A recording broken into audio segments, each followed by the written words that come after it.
Miss universe ভোটিংয়ে মিথিলার ঐতিহাসিক উত্থান, দ্বিতীয় স্থানে বাংলাদেশ।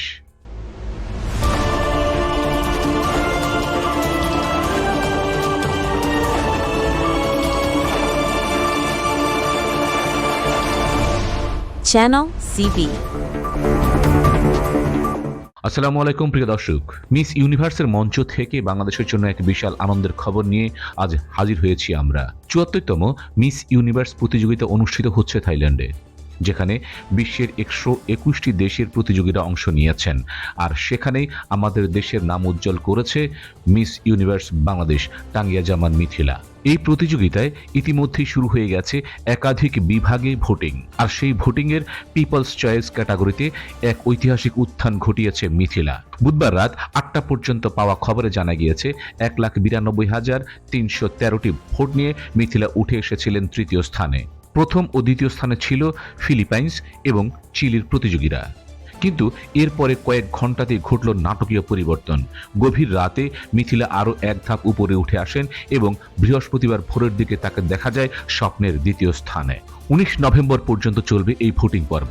দেশের মানুষের এই অভূতপূর্ব সমর্থন দেখে অভিভূত হয়েছেন মিথিলা।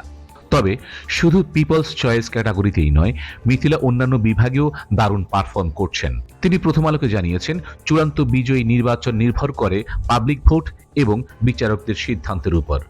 মিথিলার বিশ্বাস, তিনি প্রতিটি ইভেন্টে ভালো পারফর্ম করেছেন এবং আগামী রাউন্ডগুলোতেও তিনি দারুণ কিছু করে দেখাতে পারবেন। বুধবার রাতে মিস ইউনিভার্স বাংলাদেশের অফিসিয়াল ফেসবুক পেজ থেকেও জানানো হয়, দ্বিতীয় স্থানে পৌঁছানোর জন্য আমাদের আরও ২৫,০০০ ভোটের প্রয়োজন। ইনশাল্লাহ আজ রাতে এটা হবে। বাংলাদেশ অপ্রতিরোধ্য, বাংলাদেশের জন্য ভোট দিন। আর দেশের মানুষ সেই চ্যালেঞ্জ সফল করে দেখিয়েছেন। এর আগে ২০২০ সালেও তিনি এই জাতীয় খেতাব জিতেছিলেন, কিন্তু কোভিডের কারণে অংশ নিতে পারেননি। মিস ইউনিভার্সের মঞ্চে বাংলাদেশের ঐতিহাসিক অগ্রগতি নিঃসন্দেহে এক গর্বের অনুভূতি। প্রিয় দর্শক, এই বিষয়ে আপনাদের মতামত কি অবশ্যই কমেন্ট বক্সে জানাতে ভুলবেন না। আজকের মতো এখানেই শেষ করছি। অন্য কোনো খবর নিয়ে খুব শীঘ্রই হাজির হব আপনাদের সামনে। Nazim Hamid, channel CB.